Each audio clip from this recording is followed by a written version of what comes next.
Okay, our ongoing class. Just on a whim, Deb was telling us that she's with everyday people because it's just so boring. There's so many C's.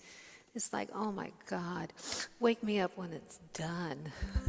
And I was saying, here's another idea we could do inversions. And we were talking about what are inversions is when you spell out the notes in a major chord. And we determined that the three notes in the C major chord are C, E, and G. It's based on a mathematical formula.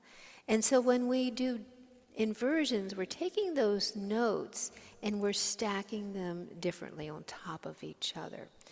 And I was showing you one of my little tricks, and here's a little C. We all know this C. And then I do a C up here, and I'm strumming all four strings because the open G, that's one of the notes in a C major chord. And this one, if I was going to give you the numbers, is 0, 7, 8, 7. I hope I got that right because we all know I can't count. It looks like a G form, except I'm making it in the 7th fret.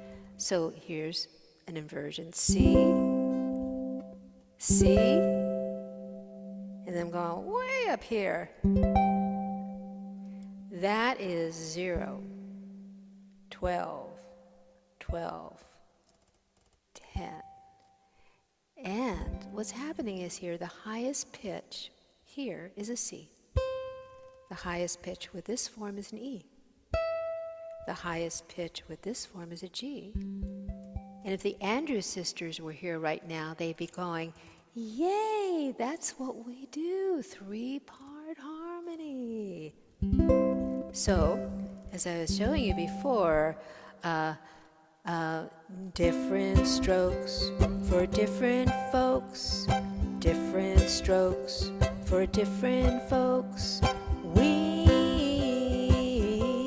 are everyday people. So I was adding those as embellishments.